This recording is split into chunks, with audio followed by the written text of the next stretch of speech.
여러분들 이렇게 만나뵙게 돼서 매우 기쁘게 생각을 합니다.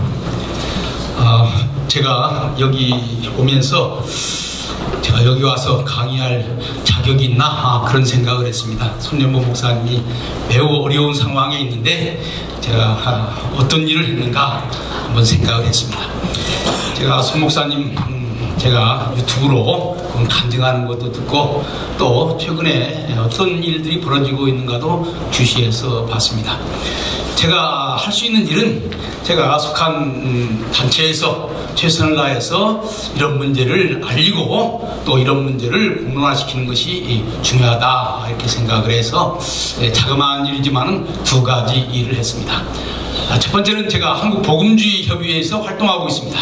한국복음주의협의회에서 우리 손 목사님과 관련해서 성명서를 냈습니다. 일반 언론들이 많이 보도해 주지는 않았습니다만은 거기에서 분명하게 손 목사님 구속은 법에도 어긋나는 것이고 신앙에도 어긋나는 것이고 이 두 가지를 충분히 지적을 해서 얘기를 했습니다. 사실 반대도 있었습니다만은 그러나 하나님께서 이것도 못하면은 하나님께서 저에게 책망을 주실 것 같아서 그런 성명서를 냈습니다. 또 한 가지는 지금 최근에 WA 총회가 열렸는데 WA 총회의 성명서 서울 선언서에 이 손 목사님의 이름을 직접적으로 언급하지는 않았습니다만은 차별금지법에 대한 반대 입장을 분명히 했고 또 대한민국에서 이루어지고 있는 종교 자유 문제에 대해서 국제사회가 연대하고 있다고 하는 것을 분명히 밝혔습니다. 그래서 지금 종교 자유는 우리나라 문제뿐만이 아닙니다. 교묘하게 어떻게 보면은 비기독교 국가에서 기독교를 박해하는 것은 괜찮은데 오히려 기독교 세계에서 기독교의 복음 전파를 여러 가지 명목으로 뭐 PC랄지 여러분 잘 아시죠? 그런 걸 통해서 기독교를 복음을 전하는데 방해하는 일들이 많이 있습니다. 그래서 국제사회는 국제복음주의 기독교는 이 종교 자유를 위해서 끝까지 노력할 것이다 라고 하는 선언문을 냈습니다. 앞으로 우리 한국복음주의교회가 세계복음주의교회와 함께 종교의 자유 증진을 위해서 함께 노력해야 된다 이렇게 생각을 합니다. 특별히 이런 일들은 국제적인 연대가 많이 필요합니다. 사실 WEA는 세계복음주의협의회는 제네바에도 사무실이 있고 뉴욕에도 사무실이 있어서 국제적으로 이 종교 자유의 문제를 여러 차례 언급을 하고 있습니다. 따라서 우리 손 목사님 사건은 단지 손 목사님 부산에서 일어난 고신 교단의 일이 아니라 우리 한국교회 일이고 세계교회 일입니다. 이런 측면에서 우리 같이 노력을 해야 되고 또 제가 미국의 CBN이라고 하는 그 방송에도 나와서 손 목사님 사태에 대해서 제가 인터뷰도 하고 그랬습니다.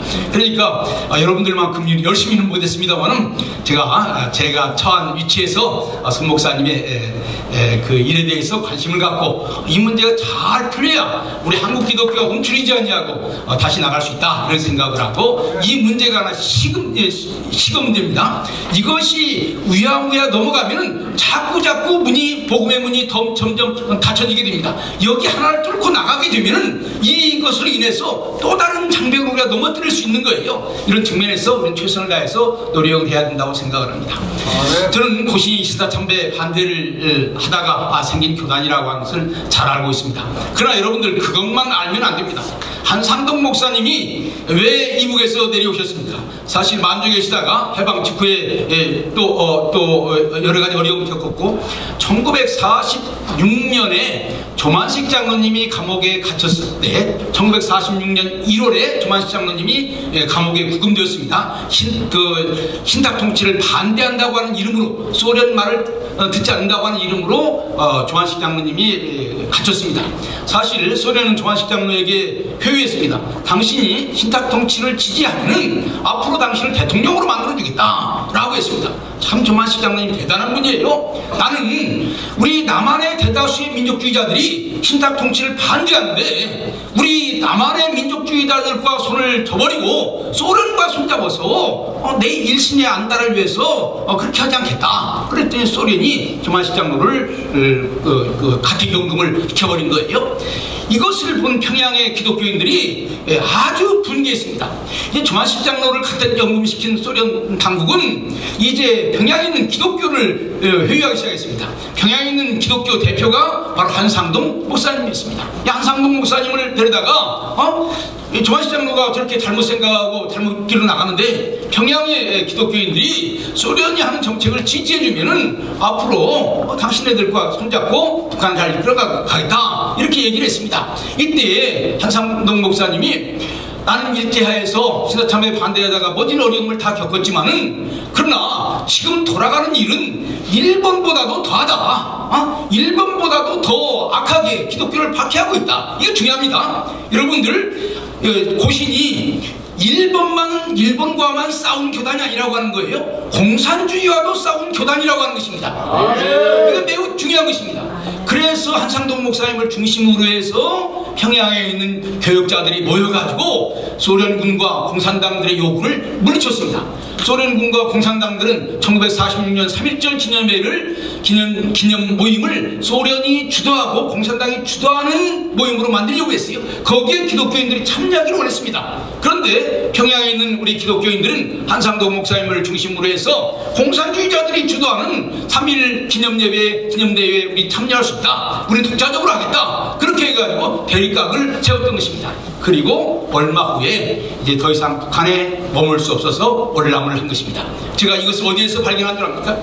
우리나라 미군 정문서에 보면요, 바이먼슬리로 그 보름마다 북한에 있는 정보를 다 모아가지고 정보집이 나오고 있습니다. 정보집이 여러 권인데 제가 1946년 3월 말에 그 보고서에 한상동 목사님 이북에서 내려오면서 미군정 당국과 인터뷰한 내용들이 나오고 있습니다. 아마 고신 역사에 이것이 알려졌는지 안 알려졌는지 모르겠습니다만은 바로 그 뒤에 이제 월남 오셔가지고 고신교단을 만드신 거죠. 그러니까 한상동 목사님에게 있어서는 이 일본의 신사참배와 싸우는 것도 중요하지만은 동시에 공산주의와 싸우는 것도 중요하다라고 하는 것입니다. 어떤 면에서 보면은 한상동 목사님에게 있어서는 그 일제보다도 더 나쁜 것이 공산주의다. 이렇게 일제는 어쨌든지 간에 뭐 신이라도 가짜 신이지만 인정하는 거 아닙니까? 공산주의는 신 자체를 부정하는 거 아니겠어요? 이런 측면에서 한국교회가 신사참배 반대에 대해서는 많은 생각을 하지만은 공산주의에 대해서는 공산주의 좋은 거 아니야? 이렇게 생각하는 사람들이 많습니다. 그렇기 때문에 지금 이런 문제들이 생기게 되는 거예요. 이런 점에서 저는 고신이 신사참배 반대 운동만 할 것이 아니라 아울러서 공산주의 반대 운동도 해야 되는 것이고, 이런 측면에서 우리 그 고신의 이런 모임들은 매우 의미가 있는 모임이라고 저는 생각을 합니다. 오늘 저는 역사 학자로서 좀 더 큰 그림을 얘기하려고 생각을 합니다. 한국 근현대사 속에서 대한민국과 기독교가 어떤 관계를 맺고 있는지에 대해서 얘기하려고 그럽니다. 여러분들, 우리에게 꿈에도 포기할 수 없는 두 개의 단어가 있습니다. 하나는 기독교라고 하는 단어. 우리 기독교인입니다. 우리 생명을 버리고서라도 우리 이 기독교라고 하는 단어를 포기할 수 없어요. 다 목사님들이고 장로님들이고 교회 중요한 중직들 아닙니까? 그런데 동시에 우리는 대한민국 국민입니다. 대한민국 국민. 그래서 대한민국을 지키려고 지금 여기에 나와 있는 거 아니에요? 손현보 목사님이 대한민국을 지키려다가 저런 어려움을 당하는 거 아닙니까? 그러면은 한국 근현대사 속에서 이 대한민국이 어떻게 만들어졌고 이 대한민국을 만드는데 우리 기독교가 어떤 역할을 했는가를 알아야 이런 운동을 할 수가 있는 것입니다. 그래서 오늘 제 강의 제목은 한국 근현대사 속에서의 대한민국과 기독교, 이렇게 정한 것입니다. 여러분들 좀 큰 그림으로 생각을 해봅시다. 한국 반만년의 역사 그렇게 얘기하는데, 반만년의 역사를 둘로 나눈다면 어떻게 나눌 수가 있겠습니까? 어떤 것을 기점으로 해서 하나는 이전이고 하나는 이후고 이렇게 말할 수가 있을까요? 뭘 기준으로 해서 설명할 수 있을까요? 시간이 없기 때문에 제가 빨리빨리 대답을 하고 넘어가겠습니다. 그것은 뭐냐면 개항입니다. 개항.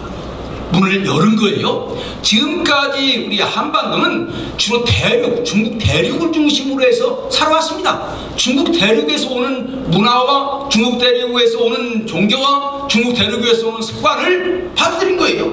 사실 우리는 우리나라의 문명을 대단한 것으로 소개합니다만은 중국 사람들이 와서 우리 동네 비슷하네 이렇게 얘기를 하는 거예요.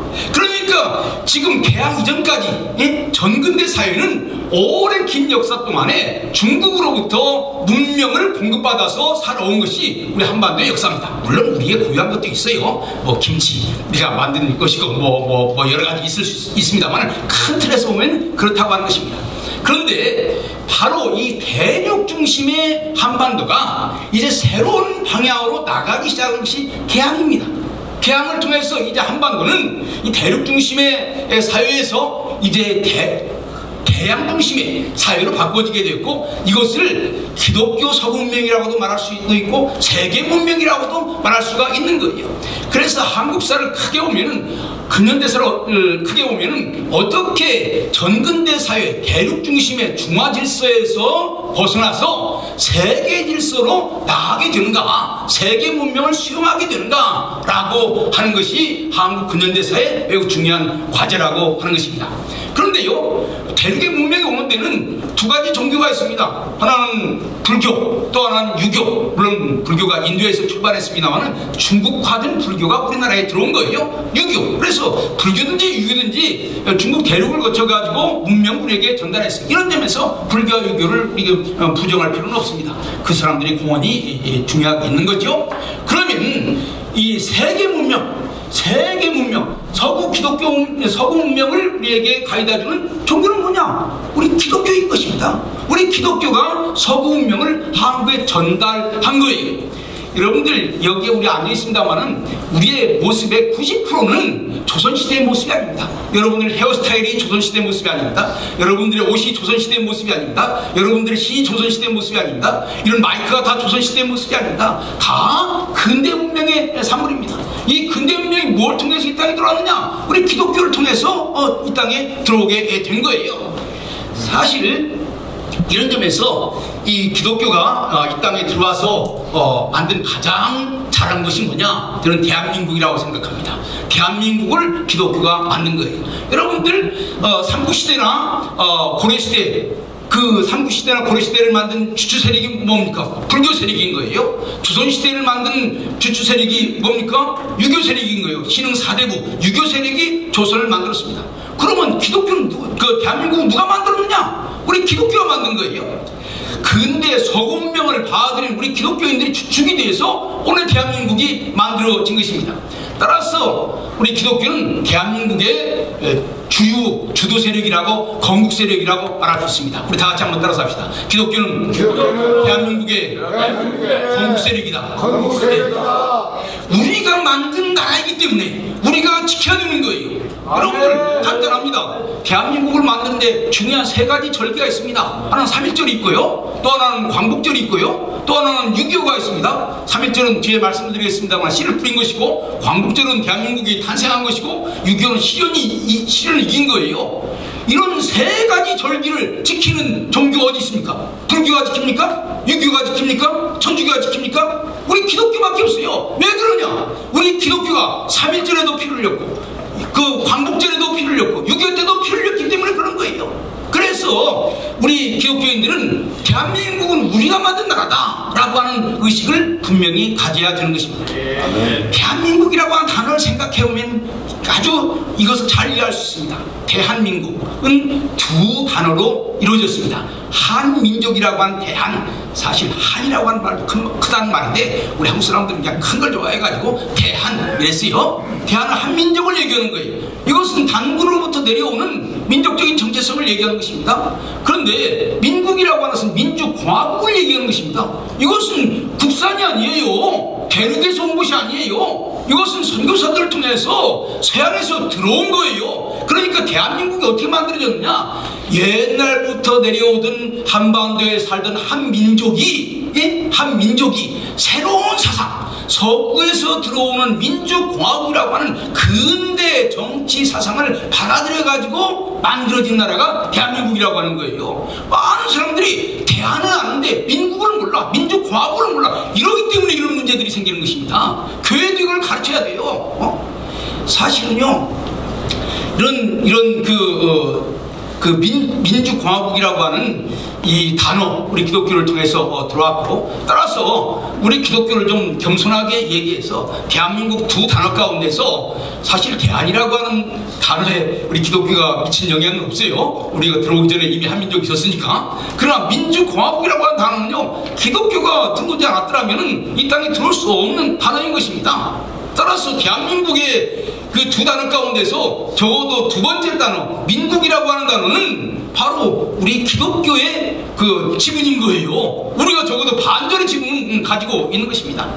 여러분들, 민족이 그냥 국가가 되는 것이 아닙니다. 민족은요, 그 불충분한 개념이에요. 국가가 되려면 민족이 어떤 정치 사상을 받아들여야 국가가 되는 것입니다. 그래서 고려는 불교라고 하는 정치 제도를 받아들였고, 조선은 유교라고 하는 정치 제도를 받아들인 거예요. 그 다음에 오늘날에는 그 민주공화국이라고 하는 기독교 뿌리를 둔 서양 정치 제도를 받아들인 거예요. 여러분들, 우리가 공부할 때 민족만 생각해요. 이것이 큰 문제입니다. 민족만 생각하고 정치 제도를 생각하지 못하니까 우리나라가 자유민주주의인지 아닌지 이것도 헷갈리는 거예요. 지금 현재 이런 점에서 역사 교육이 달라져야 된다, 이렇게 생각을 합니다. 이런 측면에서 이 대한민국은 매우 우리 기독교에게 의존한 나라다라고 하는 것을 알 수가 있는 것입니다. 여러분들, 제 강의는 이런 대한민국이 어떤 과정을 통해서 형성됐는가라고 하는 것을 말씀을 드리려고 하는데, 몇 가지 이 단계로 말씀을 드리려고 합니다. 첫 번째는 대한민국의 기원입니다.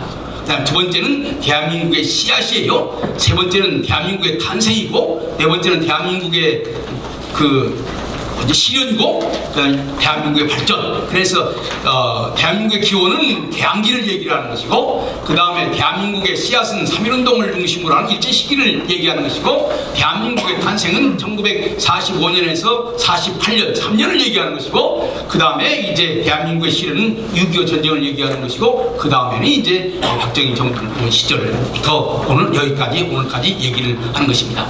그래서 오늘 저는 이 대한민국의 그 6가지 단계를 통해서 기독교가 각 시대마다 어떤 역할을 했는가 하는 것을 여러분들에게 얘기하려고 합니다.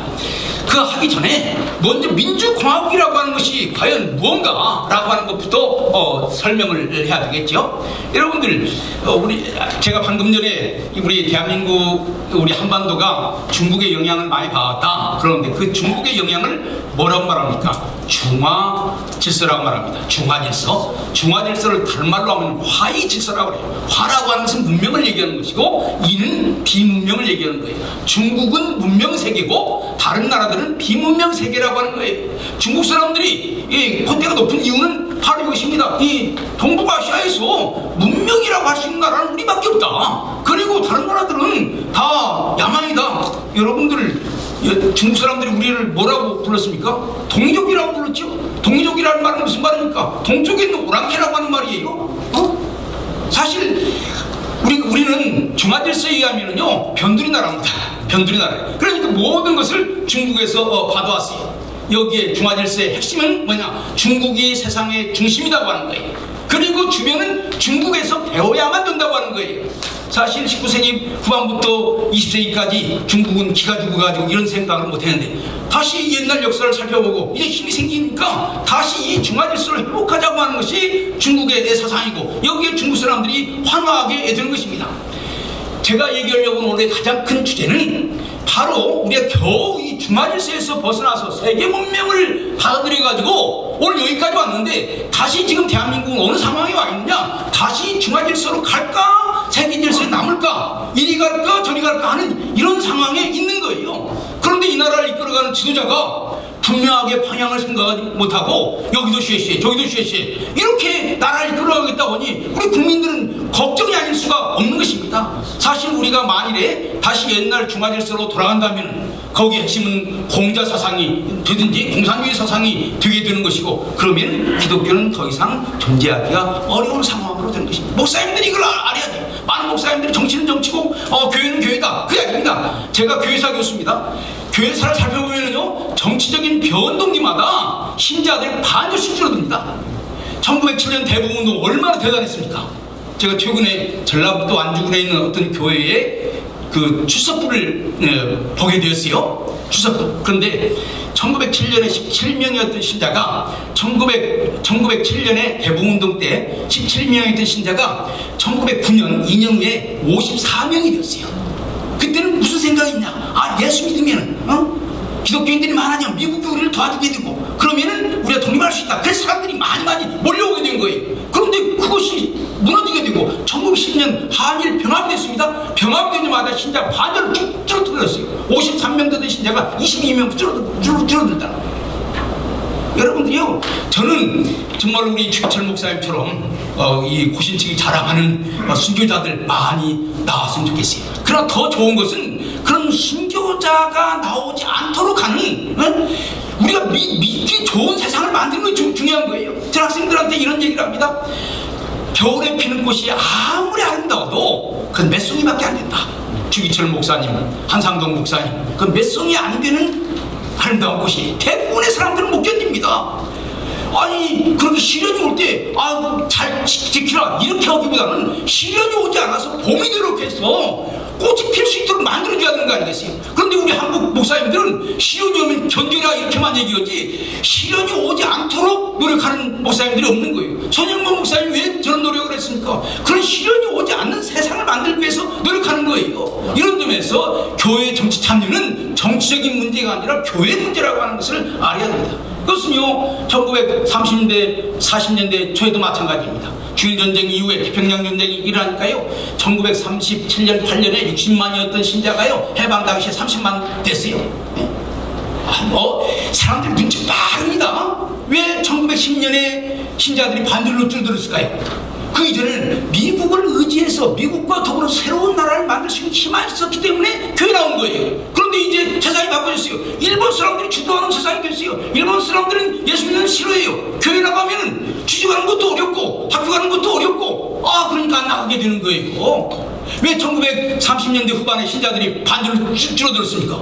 일본이 한국 사람들을 일본 사람으로 만들려고 그러고 그 한국 사람을 일본 사람으로 만드는데 가장 큰 장애물이 되는 것이 교회예요. 그러니까 예수 믿으면은 일본의 관리로서 출석이 어려운 거예요. 그러니까 안 나가는 거예요. 30% 줄어든 거예요. 여러분 잘 알아야 됩니다. 여러분들 신자들은요, 바람이 어디로 부는지 잘 알고 있어요. 지금 생각할 때 중국의 영향력이 커지게 되고 공산주의 영향력이 커지게 되고 그 공자 영향력이 커지게 되면 사람들이 생각할 때 지금 교회 나갔는데 줄 잘못 쓴 거 아니야? 이제 줄을 바꿔야 되는 거 아니야? 지금까지 한 100년 동안 기독교 줄에 섰지만은 이제 새로운 세상이 왔어. 이미 줄을 갈아타려고 생각하는 사람들이 많은지 몰라요. 바로 이것이 어떤 면에서 보면요, 한 사람 순교하고 순교하지 않은 것보다 훨씬 더 중요한 것입니다. 이게 봄을 만들어야 돼요. 봄이 와야 꽃이 피는 것이지 겨울에 피는 꽃은 아름다워요. 그러나 몇 송이 안 됩니다. 몇 송이 안 돼요.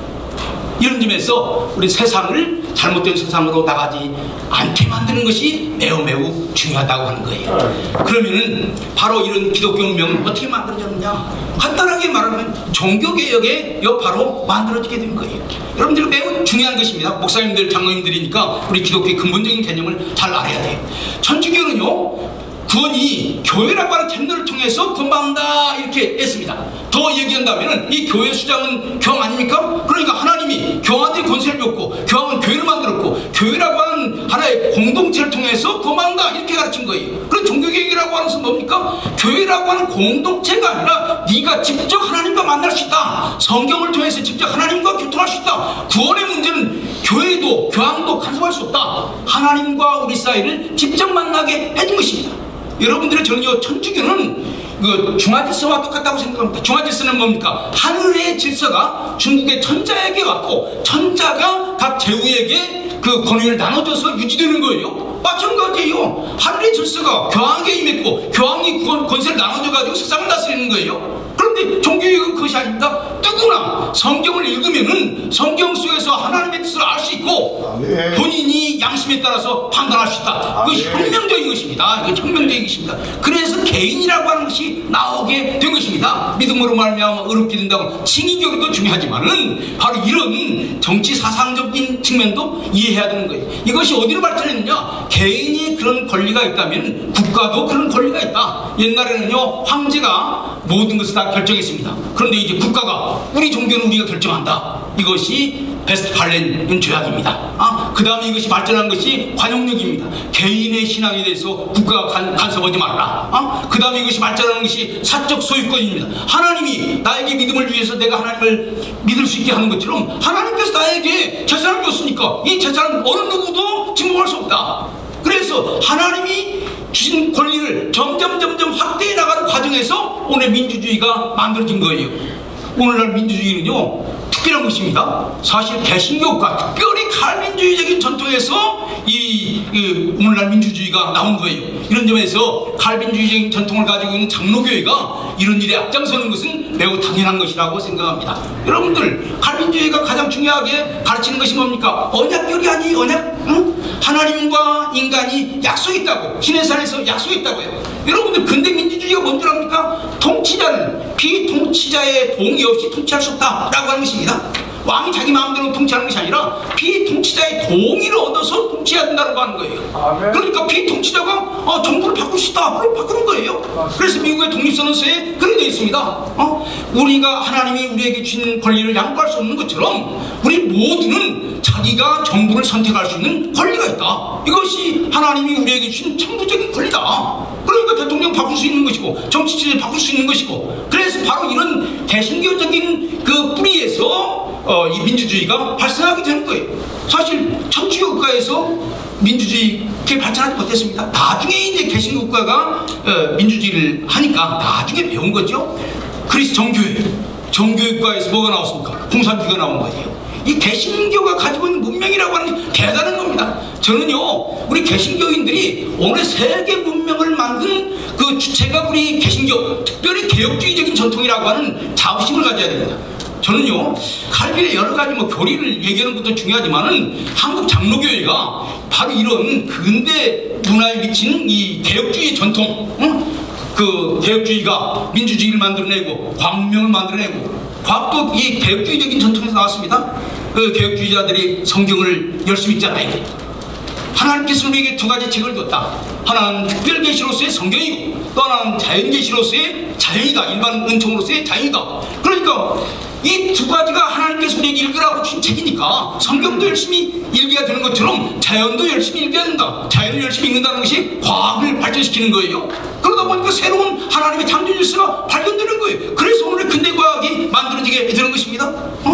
하나님께서 개개인에게 하나님을 섬길 수 있는 자유를 주신 것처럼 하나님께서 개개인에게 소유를 주셨다. 이 소유를 다른 사람이 뺏어갈 수 없다. 이것이 소유권이에요.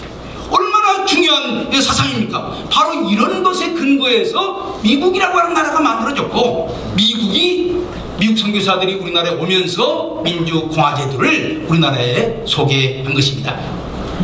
그러면 그 다음에 이제 대한민국의 기원에 대해서 말씀을 드리겠습니다. 제가 1시간 반 시간을 저에게 주셨으니까 10시 반에 마치면 되는 겁니까?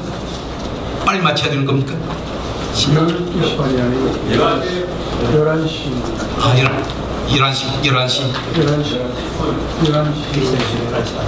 11시 반. 예, 알겠습니다.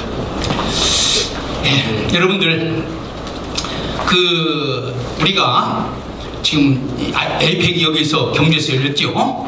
이제, 그러니까 우리 시야를 좀 넓혀가지고 우리가 좀 큰 틀에서 세계를 보는 그런 관점을 좀 가졌으면 좋겠습니다. 여러분들, 우리나라에 개신교가 들어오기 전에 천주교가 이미 100년 전에 들어와 있었습니다.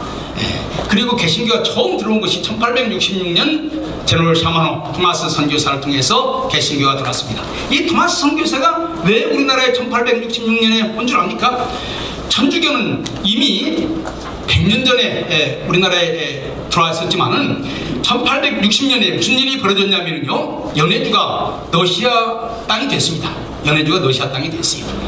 러시아는 정교회죠. 그러니까 두만강만 건너면은 바로 러시아 정교회가 우리나라에 올 수 있는 거예요. 토마스가 가만히 생각해 봤어요. 천주교는 이미 조선 땅에 들어와 있고 이제 정교회는 얼마 안 있어서 조선에 들어올 가능성이 있는데 누가 그 조선의 개신교 선교를 할 것인가?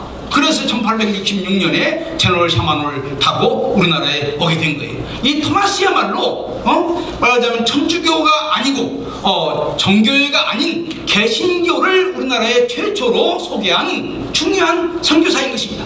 여러분들 기독교도 세 가지 기독교가 있어요. 천주교가 있고 정교회가 있고 우리 개신교가 있는데, 천주교나 정교회는 중화질서랑 똑같아요. 하늘이 특별한 사람을 택해서 그 사람을 통해서 역사를 이끌어간다.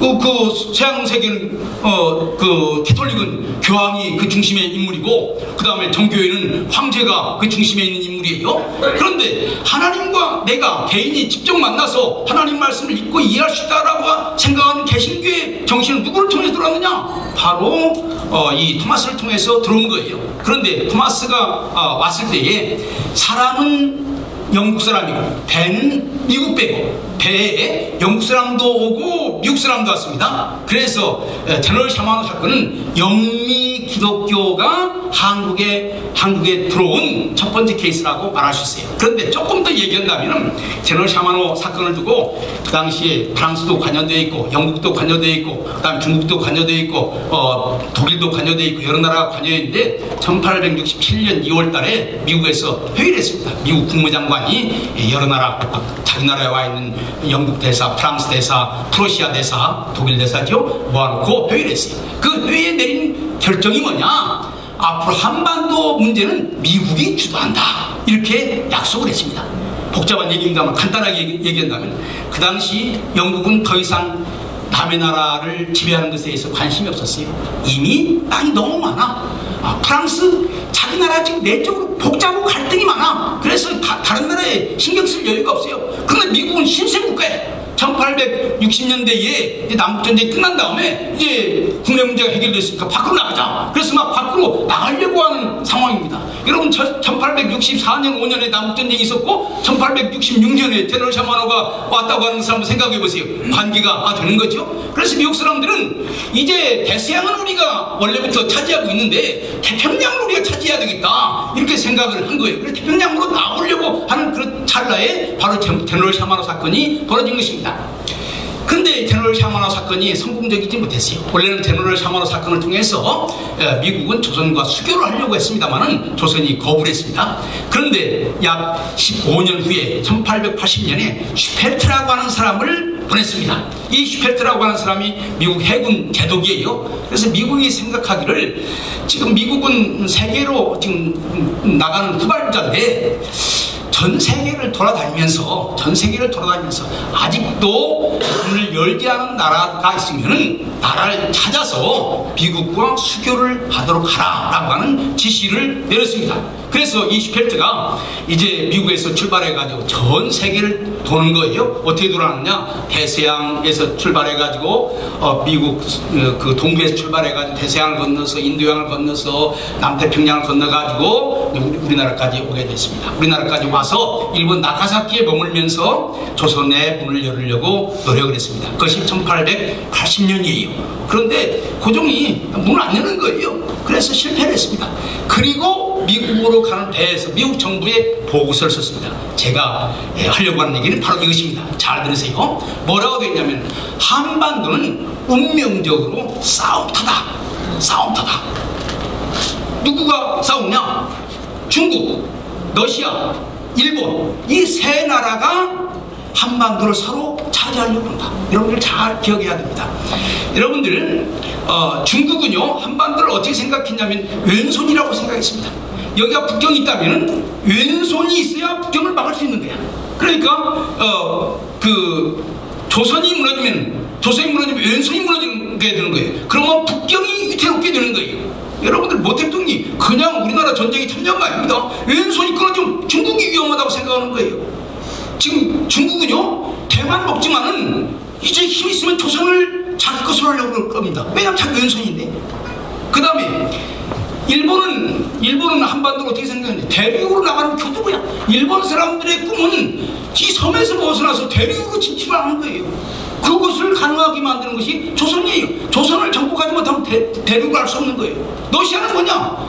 그 한반도가 러시아 세력이 태평양으로 나가는 교두보입니다. 이 러시아는 땅은 많아요. 원래 러시아가 땅 욕심이 많아서 땅을 많이 차지한 것이 아니라 바다를 향해서 찾아가다가 보니까 땅이 많아지게 된 거예요. 근데 땅은 많이 가졌는데 항구가 없어요. 여러분들 어디까지 왔습니까? 1860년에 블라디보스토크까지 왔잖아요. 조금 내려온 원산이라고 하는 항구만 차지하게 되면은 러시아는 날개를 다른 것처럼 행동할 수가 있는 거예요. 그러니까 이 조그마한 땅이지만 중국은 한반도가 있어야 자기가 안전하고, 일본은 한반도를 차지해야 대륙으로 나갈 수 있고, 러시아는 한반도를 차지해야 바다로 나갈 수 있는 거예요. 매우 중요한 위치에 있는 거예요. 이것이 한반도 위치입니다. 제가 생각할 때는요, 우리나라에서 일어나는 대부분의 많은 갈등은 이 세 나라 사이의 갈등인 거예요. 응? 그래서 한 9년 대사를 이렇게 정리할 수 있어요. 일본이 침략하던 때, 러시아가 침략하던 때, 중국이 침략하던 때, 이렇게 정리하면은요, 한 9년 대사를 다 정리할 수 있는 거예요. 한반도는 간단합니다. 그런데 그 다음 말이 중요해요. 슈펠트가 뭐라고 얘기했냐? 만일 이런 위기를 벗어나려면은 조선이 두 가지 조건에 맞는 나라와 손잡아야 된다. 첫 번째는 한반도를 식민지로 만들 만한 그러한 욕심이 없는 나라여야 된다. 조선을 도와준다고 그러고, 조선을 먹어버리면 한 적을 피하려다가 또 다른 적을 맞는 거 아니겠어요? 그렇게 만드는 거 아니겠어요?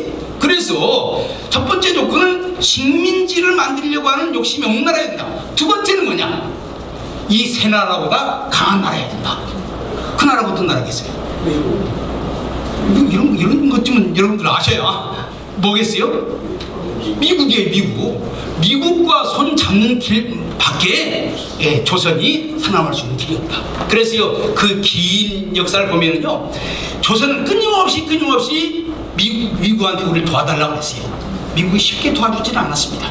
언제서야 도와줬냐? 1945년에서야 미국이 한반도 문제에 개입하게 되는 거예요. 그러면서 한반도 문제가 해결되어 나가는 것입니다. 그건 뒤에 설명을 하겠고요.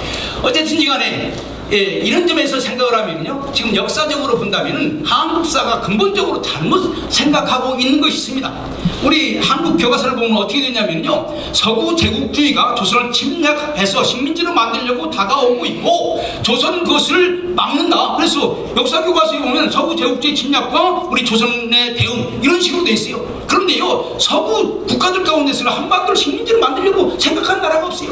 오히려 한반도를 식민지로 만들려고 하는 나라는 주변의 세 나라예요. 중국, 러시아, 일본이 한반도를 차지하려고 그랬지, 영국, 프랑스도 한때 그런 생각을 했습니다만 그거 포기했어요. 미국 다 한반도를 그렇게 식민지로 만들려고 하지 않았어요. 중국도 그렇고 조선도 그렇고 어떤 정책을 썼느냐? 이 세 나라 가운데 어떤 한 나라가 조선을 침략하려고 그러면 누구를 끌어들이겠습니까? 여러분들, 일본이 우리를 침략한다고 해서 중국을 끌어들이면 그 나라 어떻게 되죠? 중국 속국이 되는 거예요. 러시아가 침략한다고 해서 일본을 끌어들이면 일본 식민지가 되는 거예요. 그러니까 여기에서 선택은 서양 여러 나라들을 끌어들여서 이 주변에 있는 세 나라를 막으려고 하는 거예요. 근데 서양 여러 나라 가운데서 영국, 프랑스는 힘이 없어요. 이미 다 기울어져 가는 나라예요. 힘이 넘치는 새로 막 올라가는 나라가 미국인 거예요. 그래서 한국 미국과 손을 잡고 주변에 있는 세 나라를 견제하려고 한 것입니다. 지금도 마찬가지. 미국과 손을 잡고 일제히 때는 일본을 견제하고, 그 다음에 지금 공산주의를 견제하고, 지금 중국을 견제해야 되는 거죠. 이 한경기 이렇게 중요한 거예요. 그래서 이제 1880년에 조약을 맺으려고 왔지만은 그 실패를 했습니다. 그런데 2년 후에 다시 와가지고 조약을 맺었어요. 이게 조미수호 통상조약이에요. 이 조약의 첫 번째 문장이 뭔 줄 압니까? 미국과 조선 사이에 제3의 나라가 괴롭히면은 미국은 도와준다. 이것을 거중조정이라고 말합니다. 영어로 good office, 좋은 역할을 해서 중재해 준다는 거예요. 이것을 고종은 어떻게 해석했느냐? 주변의 나라가 우리를 침략하면은 미국이 우리를 도와준다. 이렇게 해석을 한 거예요. 고종은요, 이 거중조정 항목을 너무나 열심히 믿었어요. 그런데 미국은요, 사실 조약을 맺기 위해서 그냥 립서비스한 거예요. 별로 중요하게 생각하지 않은 거예요. 그냥 다른 나라에서도 그런 말 썼으니까 쓴 것에 불과한 거예요. 그런데 고종은 순간순간마다 언제 행동합니까? 갑신정변이 일어났을 때도 1884년 갑신정변이 일어났을 때도 미국의 거중조정을 내세워서 우리 도와달라고 그랬고, 청일전쟁이 일어났을 때도 1893년 청일전쟁이 일어났을 때도 이 조항을 들이밀고 우리 도와달라고 그랬고요. 그 다음에 1904년 노일전쟁이 일어났을 때도 이 조항을 들이밀며 우리 도와달라고 그랬고, 3.1운동도 근본적으로 옛날 미국이 우리를 도와준다고 약속하지 않았냐. 이승만이 특별히 그랬어요. 조미수호 통상조약 봐라, 거중조정이라고 하는 거 있지 않느냐. 그러니까 미국이 우리를 도와줘야 된다. 그래서 3.1운동도 결국 미국 보고 도와달라고 그러는 거예요. 그런데 미국이 우리나라에 조약을 맺을 때에 두 가지 중요한 요소가 있습니다. 하나는 무역이고 또 하나는 선교예요. 그런데 미국은 선교 문제를 가지고 얘기하려고 하지 않았어요. 왜냐하면 조선은요, 무역보다도 선교를 더 위험하게 생각했습니다. 왜냐하면 조선은 유교나라거든요. 유교나라에 직접적으로 위협이 되는 것은 서양 물건보다는 기독교라고 하는 종교가 더 위협인 거예요. 기독교가 들어오면 사람들이 유교에서 벗어나서 그 기독교로 개종하면 유교가 붕괴되는 거 아닙니까? 그러니까 이 조선이요, 무역은 받아들이고 선교는 안 받아들였습니다. 그래서 1882년에 맺어진 조미수호 통상조약에는 무역조항은 있어도 선교조항은 없는 거예요. 그런데 실질적으로 미국이 와서 보니까 무역을 게 별로 없어. 그래서 우리나라에 상인들은 안 오는 거야.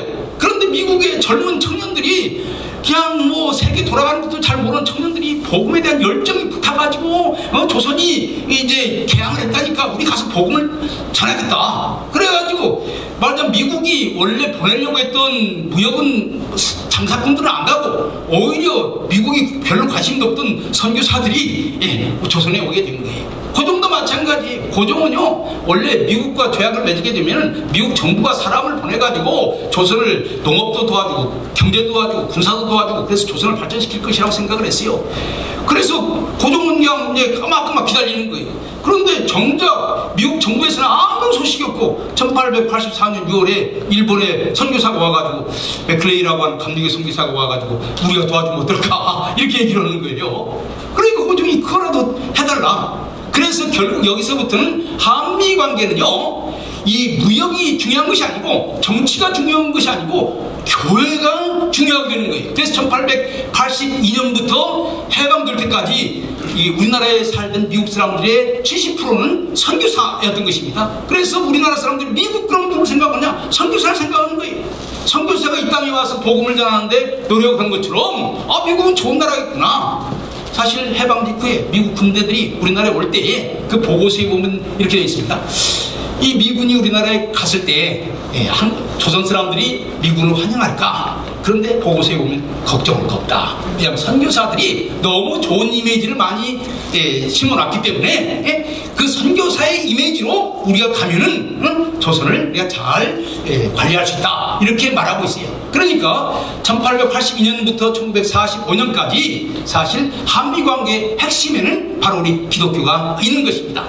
그러면 기독교가 들어와서 무엇을 했느냐? 여러 가지 얘기할 수 있습니다만 첫 번째 얘기한다면요, 신관을 바꿨습니다. 신관. 하나님이 인격자라고 하는 것 여러분들 잘 알아야 됩니다. 유교는요, 하늘을 섬기지 하느님을 섬기는 것이 아닙니다. 하늘 천자. 그래서 이 성리학적인 질서죠. 여기에다가 유교가 믿는 하늘과 우리 기독교가 믿는 하나님을 구분하기 위해서 천주교는 주자를 붙인 거예요. 주. 그래서 유교 사람들이 가장 고민하는 것은 우리는 하늘 섬기는 것은 알겠는데 하늘에 주인이 있다고 하는 것은 못 들어봤다. 천주가 있다고 하는 것은 못 들어봤다.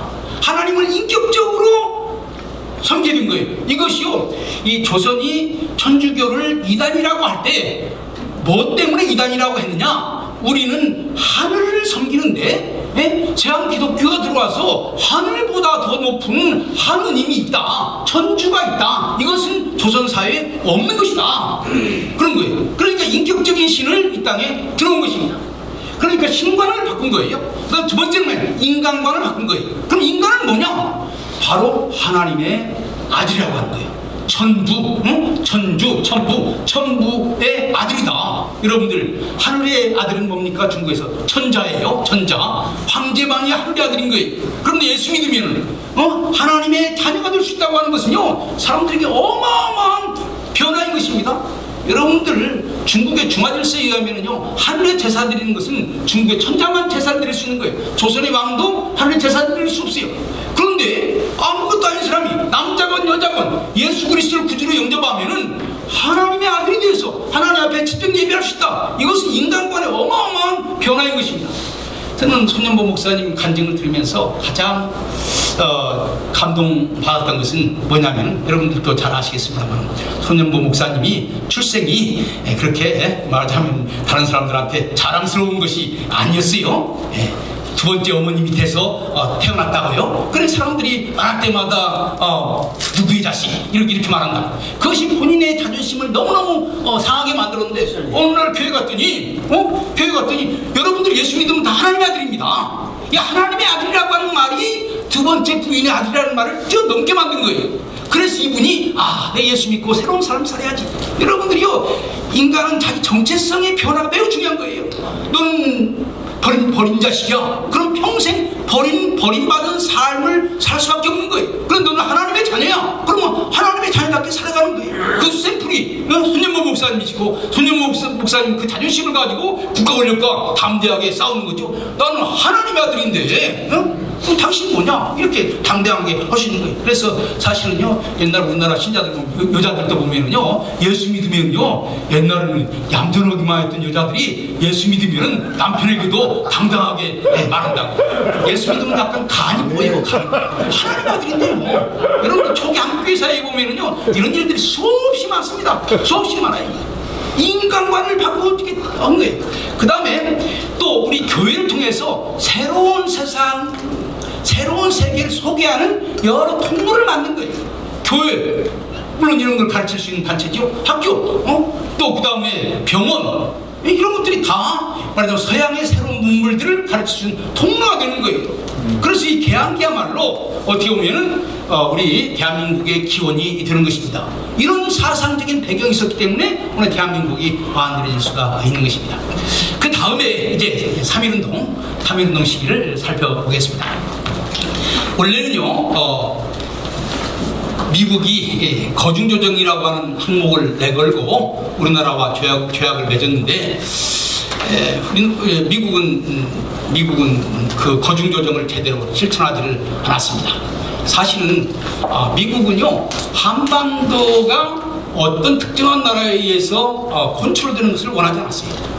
왜냐하면 한반도를 지배하는 자가 동북아시아를 지배하게 되거든요. 그렇다고 해서 미국이 내가 이 땅을 가져야겠다 이런 생각을 한 것은 아니에요. 미국은 어떤 생각을 가졌느냐 하면은, 미국은 어느 특정 세력이 한반도를 장악하는 것은 안 된다, 이걸 주장한 거예요. 그래서 사실 청일전쟁이 일어났을 때 청나라에 반대했습니다. 왜냐하면 한반도는 중립지역이 돼서, 중립지역이 되어야 미국 사람들이 가서 장사할 수 있고 미국 선교사가 가서 복음을 전할 수 있을 거 아니겠습니까? 근데 중국의 속국으로 계속 남아있으면요, 중국의 영향력이 계속 커지는 거예요. 여러분들 언더우드 아펜셀러가 1885년에 우리나라에 들어왔죠? 근데 청일전쟁이 1894년에 일어났다고요? 약 10년 동안 선교 안 됐습니다. 전혀 안 됐어요. 언더우드 아펜셀러 마페에 있었지만요, 선교 거의 안 됐습니다. 왜 그런 줄 아세요? 중국 질서가 여전히 강하게 있었기 때문에 그런 거예요. 그래서요, 미국은 중국에서 조선이 독립되는 거, 이건 주장하는 거예요. 그래서 1882년에 조민조약 맺을 때에도 조선과 중국은, 조선이 중국의 속국이라고 하는 것을 끝까지 늘려고 했는데 미국은 절대로 거기에 대해서 반대를 한 거예요. 왜냐하면 조선이 독립이 돼야 미국과 관계를 맺을 수 있기 때문에 그런 거예요. 그 다음에 청일전쟁 다음에 가만히 보니까 이 고종이 누구를 의지했죠? 청일전쟁에서 일본이 이겼으니까 일본을 의지할 것 같지만 역사는 그렇게 간단하지 않습니다. 러시아를 의존하게 되는 거예요. 조선이 러시아에 의해서 마음대로 좌지우지 되는 거예요. 그래 러시아를 반대하는 거예요. 러시아를 반대하려고 보니까 이 일본과 손잡아야 되는 거예요. 그래서 일본 편을 들어주게 되는 거예요. 그런데 일본이 또 이제 조선을 점령하게 되니까, 제가 첫번에 일본을 지지했지만은 나중에 일본이 세력을 키워가지고 만주랑 먹고 그 다음에 중국 먹고 그런 일본과 싸우게 되는 것입니다. 그래서 말하자면 그 조선 우리 주변에 있는 이 세 나라와의 관계가 매우 중요하고, 미국은 사실은 개항기부터 일제시대까지 중립적인 위치에서 한반도가 가능하면은 어느 누구의 손에도 들어가지 않냐고 중립적인 위치에 있기를 원했던 거예요. 우리나라 사람들은 어떤 생각을 가졌을까요? 우리나라 사람들은요, 우리나라가 망했을 때 간단하게 생각하면은 주변에 있는 나라들과 손을 잡고 우리나라를 새로운 나라로 만들려고 그랬습니다. 일본 유학간 사람들은 일본식으로, 중국 유학간 사람은 중국식으로, 러시아 유학간 사람들은 러시아식으로, 미국 유학간 사람들은 미국식으로 그랬어요. 그런데 사실 역사적으로 보면은 다른 나라들이 별로 그렇게 크게 도와주지는 못했어요. 절주번에는 러시아가 우리를 도와줄 수 있을 거라고 생각했습니다. 왜 그랬을까요? 노일 전쟁에서 러시아가 졌잖아요. 졌으니까 언젠가는 일본과 전쟁을 할 거다. 그러니까 우리가 러시아 편에 가서 러시아 사람들과 손잡고 같이 일을 하다 보면은 그 다음에 우리가 독립할 수 있게 된다. 이런 생각을 가진 사람이 이동이라고 하는 사람이에요. 이동이라고 하는 사람이 그런 생각을 했습니다. 그런데 러시아가요, 제2차 세계대전 때 누구 손잡으면 영국하고 프랑스하고 다 손잡아버린 거예요. 그러니까 그 줄로 따라갔는데 그 줄이 딴 세력하고 손잡아버린 거예요. 그럼 그 다음에 제1차 세계대전 때 일본과 싸운 나라가 어떤 나라입니까? 독일이거든요. 독일 편에 쓰면은 독일이 일본과 싸우니까 독일이 많이 이기게 되면은 우리가 독립을 할 수 있겠다, 이렇게 생각해서 많은 독립운동가들이 독일로 갔어요. 그래 독일이 이겼으니까 진 거예요. 누가 이겼습니까? 최종 승자는 누구냐? 미국이 이기게 되는 거예요. 사실은 만주에 간 사람, 그 다음에 블라디보스톡에 간 사람, 또 중국에 간 사람 여러 종류가 있지만은 오늘 대한민국을 만든 가장 중요한 세력은요, 하와이를 거쳐서 미국에 간 사람들이 오늘 대한민국을 만드는 데 있어서 매우 중요한 것입니다. 그 사람들이 기독교인이에요. 그 사람들이 미국 가서 보니까 좋은 나라야. 조선에서는 한 번 왕이면 죽을 때까지 왕인데 미국은 대통령이 돼도 4년하고 길어봐야 8년 하고 그 다음에 우리가 똑같은 사람으로 살았니, 이거 좋은 나라다. 우리도 한번 이런 나라를 만들어 봤으면 좋겠다, 이런 생각을 하게 된 것입니다. 그래서 여러분들 놀라지 마세요. 1910년 한일 병합이 되었을 때에 미국에서 나오는 신문이 있습니다. 신한민보라고 하는 미국의 신문이 있어요. 신한민보에 뭐라고 나온 줄 압니까? 조선은 원래 망할 수밖에 없는 나라다. 여러분들 고종이 누구한테 황제를 물려줬습니까? 순종한테 물려줬죠? 순종이 어떤 사람입니까? 백치예요, 백치. 똥도 오줌도 가릴 줄 모르는 사람한테 나라를 맡긴 나라가 되겠냐? 어차피 대한제국은 망할 나라다. 이제 망할 나라가 망한 것은 잘 됐으니까 이제 새로운 나라를 만들자. 그래서 만든 것이 대한민국민회의예요. 이 대한민국민회의에서 민주주의 연습을 다 했어요. 여러분들 대한민국민회의 회칙을 보면요, 입법, 사법, 행정, 우리가 앞으로 이제 언젠가는 우리나라가 독립돼서 나라를 만들 터인데, 그러려면 우리가 미리 민주주의를 연습해야 된다. 선거하는 것도 해보고 입법부, 사법부, 행정부를 만들어서 그 회의도 한번 해보고, 이렇게 해서 그 대한민국민회의가 유지되었습니다. 그래서 1910년 이제 8월 달에 나라가 망했죠. 9월 달에 나온 신한민보 기사에 보면은 어차피 망해야 될 나라는 잘 망했다. 이제 우리는 새로운 나라를 만들자. 이렇게 하고 있어요. 이 새로운 나라가 어떤 나라냐? 민주공화국, 미국식의 민주공화국을 만들자. 이런 생각을 하게 되는 거예요. 이런 생각들이 신한민보라고 하는 책을 보면 수없이 많이 나오고 있어요. 이미 망한 그 조선에 미련을 두지 말고 우리는 새로운 나라를 여기 앞장선 사람이 이승만, 안창호, 박용만, 이런 사람들이 다 여기에 앞장을 섰던 것입니다. 바로 그 세력이 3.1운동과 이어지게 되는 거예요. 1917년에 미국 뉴욕에서 소야국대회라고 하는 것이 열렸습니다. 제1차 세계대전이 끝나가게 되니까 이제 미국한테 약소국가를 해방시켜달라라고 하는 그 큰 국제대회인데, 여기에 박용만, 이승만의 의형제라고 하는 박용만이 참여해가지고 뭐라고 말한 줄 압니까? 우리는 선교사들이 와서 민주주의라고 하는 것을 알게 되었습니다. 우리는 앞으로 이런 민주주의 국가를 만들기를 원합니다. 미국이 우리를 도와주세요. 이렇게 연설했습니다. 그리고 1918년 11월 11일, 오늘이 며칠입니까? 18일인가요? 11월 11일에 제1차 세계대전이 끝났습니다. 독일이 미국한테 항복했어요. 그러니까 미국에 있는 신한민복 교포들이 일순 대통령한테 축하 정보를 쳤는데 뭐라고 쳤냐? 이 미국이 승리했다고 하는 것은 세계가 자유민주주의 세계로 들어섰다고 하는 것을 의미합니다. 앞으로 세계가 자유민주주의 세계로 재편되기를 원합니다. 이렇게 얘기를 하는 거예요. 여러분들요, 저는 3.1운동의 의미를 좀 더 깊게 생각해야 된다고 생각해요. 3.1운동 당시에 세계가 크게 두 가지 세력이 있었어요. 크게 본다면 우리나라에 세 가지 종류의 독립운동가가 있었어요. 하나는 복벽주의라고 해서 망한 조선을 다시 회복하자. 이것을 복벽주의라고 합니다. 주로 의병들이 그렇게 얘기했어요. 이것은 시대에 뒤떨어진 거예요. 이미 시대는 개항으로 해서 새로운 세계에 왔는데 옛날로 돌아간다고 하는 건 말이 안 되는 거죠. 그런데 참 아쉬운 것은 이 의병 활동을 우리나라에서는 매우 중요하게 생각을 하고 그런 거 온갖 노력을 다해서 막 다 찬양을 하고 있어요. 만일 의병이 성공해가지고 우리나라를 조선으로 만들었으면 우리 기독교는 어떻게 되는 것입니까? 민주주의는 어떻게 되는 것입니까? 이건 말이 안 되는 거예요. 그분들의 나라를 사랑하는 지게는 훌륭하지만은 그 바른 방향은 아닌 거예요. 그것은 제쳐놓고 두 가지 방향. 1917년에 두 가지 중요한 국제적인 방향이 나오게 되는 거예요. 하나는 소련의 볼셰비키 혁명이 나오게 되는 것이고 또 하나는 미국의 윌슨의 민족자결주의가 나오게 되는 거예요. 볼셰비키는 공산주의를 얘기하고 윌슨의 민족자결주의는 민주주의를 얘기하는 거예요. 이 두 개의 길이 1917년 제1차 세계대전 때 우리 앞에 놓여 있는 것입니다.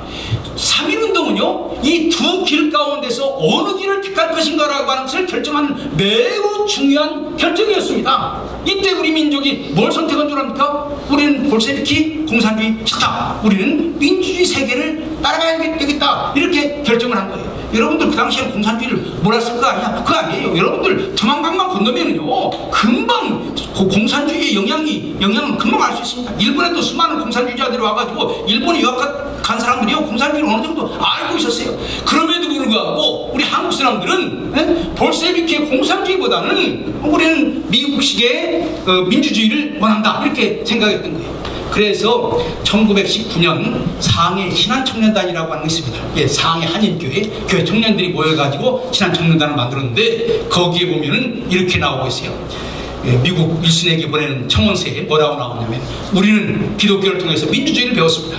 우리는 민주주의 국가를 원합니다. 그런데 아시아에서 일본이 지금 문명적으로는 근대 문명이 됐지만은 일본은 근대 국가가 아닙니다. 왜냐하면 일본은 군인들이 모든 것을 통치하는 나라이기 때문에 일본은 민주주의라고 말할 수 없습니다. 오히려 미국이 민주주의와 기독교를 사랑하는 우리가 손을 잡고 일본이 야망을 가지고 세계를 지배하려고 하는 그 일본의 야망을 막고 이렇게 막게 되면 중국이 평화로워집니다. 바로 이거 3.1운동인 거예요. 3.1운동은 우리가 자유세계에 속하겠다고 하는 내용을 거기에 담은 것입니다. 이것을 담은 내용이 뭐냐? 1919년 4월 11일 날 발표된 대한민국 임시헌장입니다. 여러분들 대한민국 임시헌장의 제7조에 보면은 뭐라고 되어 있는지 아세요? 우리 정부는 앞으로 열릴 파리 평화회의에 참여해서, 파리 평화회의라고 하는 것은 국제연맹을 얘기하는 거예요. 그건 미국 주도의 국제질서를 얘기하는 거예요. 여기에 참여해서 세계와 더불어서 평화를 추구한다. 이렇게 되어 있습니다. 여러분들 1919년에요 3월달에 코민테른 국제공산당 대회가 열렸습니다. 그리고 1919년 4월 5월에 파리에서 평화회의가 열렸어요. 그런데 우리 대표들은 코민테른 거기에 간 것이 아니라 바로 말하자면 우리 기독교가 중심으로 하고 미국이 주도하는 국제질서에 우리 대표를 보낸 거예요. 이미 3.1운동은 우리나라의 운명을 공산주의 국가로 설정한 것이 아니라 우리나라의 운명을 자유세계에 속한 거예요. 이런 것을 가르치는 학자는 하나도 없어요. 다 그냥 뭐 딴 것만 얘기하지.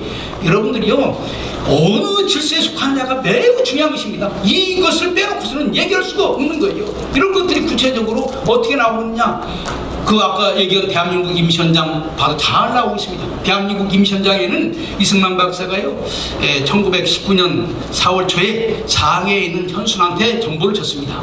현순이 상해에서 임시정부를 만들고 있었다고요. 정보를 줬는데 두 가지를 요구했어요. 첫 번째는 새로 세워지는 나라는 기독교 국가여야 된다. 두 번째, 새로 세워지는 나라는 미국식 민주주의를 따른다. 이렇게 되어 있습니다. 바로 대한민국 임시헌장 이 두 가지를 잘 담고 있는 거예요. 여러분들 인터넷 들어가서 대한민국 임시헌장 치면 다 나옵니다. 제일 첫 번째 전문에요, 하나님이 조그마한 문서예요. 하나님이라고 하는 단어가 3번 나오고 있어요. 제일 첫 번째 말은 뭐냐? 신인일치, 하나님이 뜻하고 사람이 거기에 동의해서 우리 독립운동을 했다, 이렇게 나와요. 아멘. 두 번째는 아까 얘기한 7조에 뭐라고 되어 있냐면은 대한민국은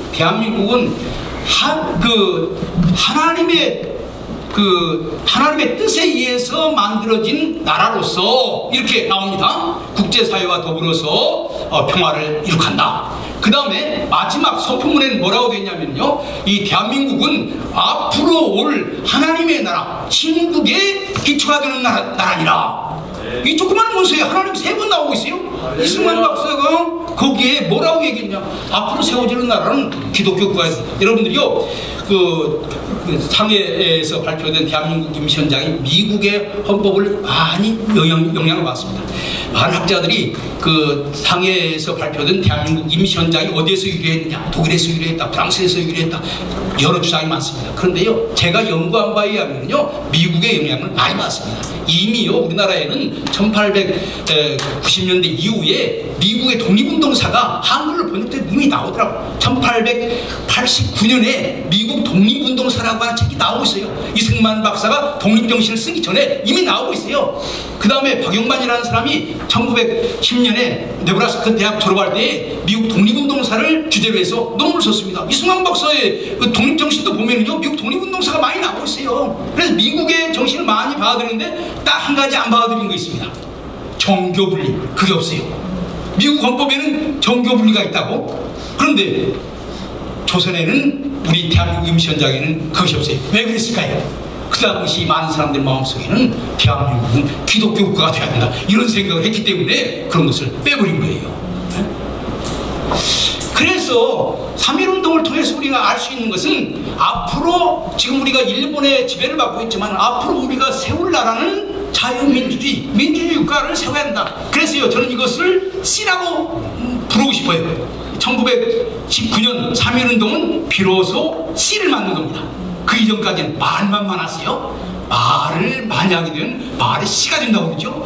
말로 해가지고는 생명이 없어. 말을 자꾸 해가지고 이 말이 씨가 되어야 그 다음에 새로운 생명이 나오게 되는 거예요. 아멘. 그래서 1919년은 바로 씨를 만든 해. 그러니까 오늘 대한민국의 DNA가 3.1운동이 다 있는 거예요. 그래서 그 대한민국 임시헌장 제1조와 오늘의 대한민국 헌법 1조가 다 똑같습니다. 대한민국은 민주공화국이다. 똑같아요. 같습니다. 그렇기 때문에 3.1운동부터 우리가 대한민국을 원했다, 민주주의를 원했다, 이것을 분명히 알아야 됩니다. 왜냐하면요, 이것이 큰 무기가 되는 것은 3.1운동은 한국 민족에 있어서 전 민족이 다 참여한 운동입니다. 그래서 3.1운동은 전 민족의 의지를 거기 담은 거예요. 함경북도에서 제주도까지, 남자에서부터 여자까지, 노인부터 젊은이까지, 귀한 사람부터 천한 사람까지 모든 사람들이 다 참여했어요. 그러니까 3.1운동에 나타난 것이야말로 전 민족의 뜻인 거예요. 그러니까 다시 말한다면 한민족의 한마음으로 우리 민주주의를 원한다라고 하는 것을 선언한 거예요. 그런데 이 곧바로 그 다음에 대한민국이 만들어졌으면 얼마나 좋겠어요? 그런데 그렇게 되지는 않았어요. 여기에서부터 불행이 시작되는 거예요. 미국이 도와줄 줄 알고 3.1 독립만세를 불렀는데 미국은 안 도와줬어요. 미국이 안 도와준 일 많아요. 그래서 옛날 우리 어른들 보면은 소련에 속지 말고 미국을 믿지 마라. 일본은 일어난다. 조선아 조심하라. 너무나 여러 번 우리 미국을 의지했는데 미국을 안 도와줘가지고 그런 말이 나오게 된 것입니다. 미국으로서는 우리나라를 도와줄 마음에 여유가 없어요. 별로 원하지 않았어요. 왜냐하면요, 조선은요 국제정치에 아주 구렁텅이야. 여기 잘못 발을 내딛게 되면은 원하지 않은 전쟁에 휩싸이게 된다. 미국이 전쟁을 하는 것은요, 어쩔 수 없이 전쟁을 하는 것이지 하고 싶어서는 전쟁이 없어요. 그러니까 한반도에 발을 잘못 내딛으면은 그런 일이 벌어질 것이라고 생각을 한 거예요. 그러니까 미국은 이제 제1차 세계대전이 지나간 다음 다시 고립주의로 갔다고요. 지금 트럼프가 고립주의로 가는 것처럼 미국도 고립주의로 갔다고. 그러니까 1순위 민족자결주의 얘기해서 자기가 뭐 세계를 다 해방시킬 것처럼 얘기했는데 그 다음 대통령 된 하딩이라고 하는 사람이 우리는 세계를 그렇게 다 책임질 수 없다. 우리는 미국 책임지는 것도 힘들다. 이렇게 얘기해버리니까 닥쳤던 개들이 된 것입니다. 그래서 그때의 독립운동가들이 다 어디로 넘어간 줄 아세요? 공산주의로 넘어간 거예요. 공산주의. 그래서 원래는 3.1운동을 통해서 민주주의를 만들려고 했던 세력이 컸는데 그것이 이루어지지 않게 되니까 일부 사람들이 공산주의로 넘어가서 이제 인민공화국을 만들어야 되겠다 이런 생각을 하게 된 것입니다. 그러나 그것은 어디까지나 일부 세력이고 대다수의 사람들은 3.1 정신을 그대로 가지고 있는 것입니다. 그러면 바로 이 일제시대 때 우리 교회는 어떤 역할을 했느냐? 교회 매우 중요한 역할을 했습니다. 이 교회야말로요 한반도의 사람을 세계로 연결시키는 중요한 통로였습니다. 일본이 모든 것을 다 컨트롤하고 장악을 하고 있었습니다. 그런데 일본 마음대로 안 되는 유일한 공간이 어디냐? 교회인 거예요. 왜냐하면 교회는 선교사들이 있기 때문에 그러는 거예요. 일본 사람들은 대정 몇 년, 명치 몇 년 이런 거 쓰지만 우리 교회는요 서기 몇 년 그래가지고 다른 영어를 쓴다고? 어떤 영어를 쓰는가 하는 것은 그 사람이 어느 세계에 속하는가를 의미하는 거예요. 그 다음에 또 교인들을 잘못 건드리면 국제 문제가 된다고. 일본이 조선은 무섭지 않은데 국제사회는 되게 무서워했어요. 그러니까 조선은 아주 뭐 발바닥처럼 생각했지만 미국 형님은 무서워했다고. 근데 선교사들이 미국의 일본 나쁜 나라다 이렇게 얘기하면 미국 국제정치하는데 매우 어렵게 되는 거예요. 그래서요 어떤 면에서 본다면 일제시대 이 교회 공간이야말로 서양문명이 계속 들어오고 민주주의가 계속 유지되고 독립운동을 할 수 있는 그런 공간인 거예요. 3.1운동에 대한 많은 기사를 보면은요 바로 이 교회 공간, 선교사의 집, 각 그 교회 병원 이런 데서 하게 된 거예요. 바로 이 공간이 없었더라면요 오늘날 대한민국은 이루어지기 어렵습니다. 여러분들 일제시대 때 미션 스테이션이 약 20개가 됐습니다. 일제시대 때 전체 지도를 보면요 한 도시가 약 20개 정도 됩니다. 거의 모든 도시에 선교사들의 미션 스테이션이 다 있었어요. 그러니까 말하자면 이 세계로 나갈 수 있는 통로가 서울 미션 스테이션에만 있는 것이 아니라 전국에 있는 모든 미션 스테이션에 다 세계로 통할 수 있는 통로가 있었어요. 일본으로 볼 때는요 매우 위험한 겁니다. 이게. 왜냐하면 아니 조선 내에서 일어나는 일들이 조선 내에서 끝나야 되는데 자칫 잘못하면 이것이 세계 문제로 비화가 된다고. 그런데 각 미션 스테이션마다 제일 처음에는 선교사 집이 있죠. 그 다음에 교회가 있죠. 그 다음 병원이 있죠. 그 다음 학교가 있죠. 또 기독교 단체 YMCA랄지 이런 거 있죠. 이런 것은 일본 사람들이 마음대로 할 수 없는 공간이에요. 제가 연구를 해보니까 해방 이후에도 바로 우리나라의 민주주의를 이끌어가는 그룹들이 바로 이 공간에서 활동하던 사람들이에요. 일본 교육만 받은 사람들은요 민주주의가 뭔지를 몰라. 일본 교육만 받은 사람들은 세계가 어떻게 돌아가는지를 몰라. 바로 이 공간에서 새로운 것을 배운 것입니다. 그래서 저는요 이 전국에 흩어져 있는 이 미션 스테이션을 제대로 한번 연구하는 것이 오늘 한국 근현대사를 연구하는 데 있어서 매우 중요한 것이다 이렇게 생각을 합니다. 그 다음에 그 세 번째 대한민국의 탄생 씨를 뿌렸으면 그 다음에 아기가 나와야 될 거 아니겠습니까? 1945년에서 48년 3년 동안 이 해산의 진통을 거쳐가지고 하나만 낳았으면 좋은데 둘을 낳았어요.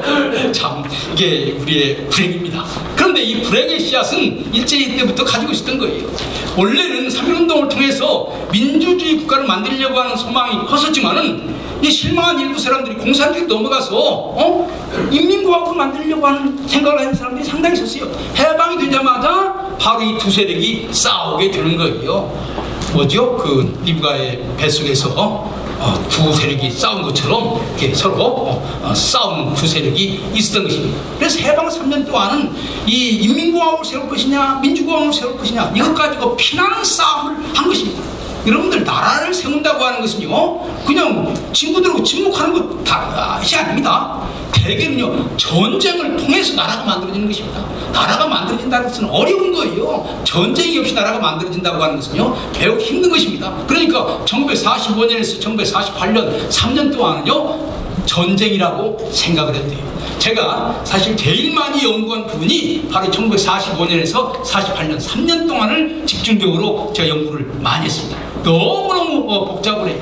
근데 크게 본다면은 어떻게 공산주의를 극복하고 오늘의 대한민국이 만들어질 수 있었을까? 여러분 생각에는 한반도 전체가 다 민주주의가 돼야 되는데 남쪽만 돼서 안 된다 이렇게 생각하는 분들이 있겠지만은 그런데요 그것도요 국제적으로 보면은 다인 것입니다. 유라시아 대륙이 다 빨간 물로 물들었어요. 그 빨간 물을 쭉 물다가 38선이 와서 멈추게 된 거예요. 이건 기적입니다. 기적입니다. 왜 그랬을까요? 왜 38선이 와서 빨간 물이 38선 밑에까지 내려오지 못했을까요? 그래서 제가 이것을 얘기하려고 하는 거예요. 원래요, 사실은 국제 지리적으로 보면은요, 공산주의가 훨씬 유리합니다. 이 제2차 세계대전이 끝난 다음에 소련은 국경을 맞대고 있는 나라들을 다 공산주의화했습니다. 우리나라도 소련과 국경을 맞대고 있는 거예요. 왜냐하면 두만강하고 맞대고 있으니까. 그러니까 저는 멀리 갈 필요도 없어. 이미 그 제2차 세계대전 이전에도 자기 주변에 있는 나라들의 공산주의자들을 많이 확보해 놨어요. 전쟁이 끝나면 그 사람들, 지하에 있는 사람들을 일으켜가지고 바로 나라를 만든 거예요. 근데 미국은 어떻습니까? 바다를 건너봐야 돼. 그리고 국내에 자기 동조 세력이 없어. 이게 큰 문제인 거예요. 다시 정리해서 말한다면 소련은 인접국가에 이미 공산주의자들을 파견해서 전쟁이 끝나자마자 나라를 만들 준비를 하고 있었지만은 미국은 국내에 그런 세력이 없었고 또 미국에서 오려면 긴 세월이 흐르기 때문에 사실 제2차 세계대전이 끝난 다음에 공산주의가 유라시아 대륙을 급속도로 빨간색으로 장악하는 것은 아주 당연한 것입니다. 그런데 이것이 왜 멈추고 한반도 전체까지 이루지 못했냐, 그것에 대해서 말씀을 드리려고 하는 것입니다. 바로 우리 기독교 때문에 그러지 못했다고 하는 거예요. 많은 분들이 잘 모릅니다만 해방 직후에요, 일본 사람들이 큰 걱정을 했습니다. 왜냐하면 이 조선 사람들은 성격이 급하고, 그런데 3.1운동 때 일본 사람들이 곤혹을 치렀습니다. 그런데 3.1운동 때는 일본 사람들이 지배하는 그 상황에 있는데도 일본 사람들이 어려움을 겪었는데 이제 일본이 졌잖아요. 패전국이잖아요. 한국 사람들이, 저 사람들이 일본 사람들을 죽이기로 말하면은 대량 죽을 수밖에 없는 거예요. 그래서 일본 사람들은 어떻게 하면 권력을 좀, 치안권을 부드러운 사람들에게 넘겨줄 수 있을까, 이렇게 생각을 한 거예요. 두 가지 조건입니다. 하나는 과격한 사람 안 된다. 왜냐하면 과격 분자가 나오게 되면 우리 30년 동안 당했던 거 갚자, 그러고 일본 사람들을 죽일 거 아니겠습니까? 두 번째, 사람들한테 신망인 사람이 있어야 된다. 친일파는 안 돼. 친일파가 등장하면은 사람들이 안 따라와. 일본이 망했는데 일본 따라가던 사람들을 지도자라고 할 수 있겠습니까? 안 되는 거예요. 그러면 이 두 가지 조건에 맞는 사람들이 누구일까요? 퀴즈. 예, 기독교입니다. 그래서요, 해방 직후에 일본이 내세운 기독교인들, 그 기독교인들 가운데서 친일파는 없습니다. 일본에 반대했던 사람들, 그러나 주변에서 덕망 있는 사람, 평안북도 한경직, 평안남도 조만식, 그 다음에 그 황해도의 김응락, 그 다음에 그 전라북도에는 배은희, 전라남도에도 최연종, 그 다음에 충청북도에도 김이라고 하는 목사님 있고, 그 강원도에도 충청북도. 그러니까 제가 이렇게 쭉 보니까요, 해방 직후에 이 사회를 이끌어갈 수 있는 지도자를 기독교인들이 맡은 것이 평안북도, 평안남도, 그 다음에 황해도, 그 다음에 전라북도, 전라남도, 그 다음에 충청북도, 강원도. 우리나라 13개도 가운데서요, 반절이 예수 믿는 사람들이 건국준비위원회 위원장을 했어요. 일반 역사가 안 가르쳐줍니다. 안 가르쳐줘요. 그래서 많은 사람들이 해방 직후에 공산주의들이 강했다, 그건 잘못이에요. 해방 직후에 사람들한테 희망을 얻고 있던 것은 우리 기독교인들 지도자들이, 이 사람들 일제 말에도 일본과 대항해서 싸웠고, 뭐 적극적으로 싸운 사람도 있고 소극적으로 싸운 사람도 있고 여러 종류입니다만 적어도 친일파는 아닌 사람들, 이런 사람들이 말하자면 사회를 이끌어 갔습니다. 그런데 사실 목사님들은 순진해가지고 우리끼리만 하면 안 된다, 공산주의자들도 있으니까 하나씩 끼워 넣어야 된다. 그런데 중요한 자리들은 공산주의자들이 차지했어요. 이 공산주의자들은요, 숫자는 적어도 조직적이기 때문에 이 기독교인들이 주도가 되는 건국준비위원회를 얼마 안 가가지고 공산주의적으로 바꿔버리는 거예요. 밀어난 거예요. 그것이 바로 해방 직후의 상황입니다. 그 다음에 그러나 그 기독교적인 세력들이 여전히 있었던 거예요. 그 다음에 또 중요한 것은 미군이 왔잖아요. 미군이 1945년 9월 달에 왔습니다. 미군이 우리나라에 왔을 때 미군과 더불어서 나라를 이끌어갈 수 있는 세력이 필요할 거 아니겠습니까? 누가 미군과 더불어서 나라를 이끌어갈 수 있겠습니까? 첫 번째 조건이 영어를 할 줄 알아야 돼요. 영어하는 집단이 기독교 집단인 거예요. 그래서 초기에요, 미국이 고문회를 만들었는데 11명인가 되는데 그 중에 9명이 기독교인입니다. 9명이 기독교인. 그 도지사 가운데 한 반절 정도가 기독교인이에요. 여러분들 이것을 가르쳐서 좌파들은 기독교인들이 숫자는 얼마 안 되는데 너무나 많은 자리를 차지했다, 이것이 특혜 아니냐, 이렇게 얘기하지만 사실 이 서구 문명에 대해서 준비한 사람이 기독교인들밖에 없는 거예요. 그러니까 기독교인들이 그런 자리를 차지하게 되는 거예요. 당연한 거죠. 만일에 이 새로운 세계가 왔는데 영어도 못하고 서구 문명도 모르면은 어떻게 새로운 나라를 이끌어갈 수가 있겠습니까? 제가 생각할 때는요, 자유민주주의를 할 수 있도록 이런 인물을 키워낸 것이 우리 기독교 세력입니다. 그 다음에 지도자들이 우리 기독교인입니다. 한국 정치 지도자들, 그러니까 미 군정과 더불어서 같이 일했던 사람들도 기독교인이고, 그 다음에 정치 지도자들이 우리나라에 왔는데 이승만, 김구, 김규식, 다 여러분들이 알다시피 세 사람 다 기독교인입니다.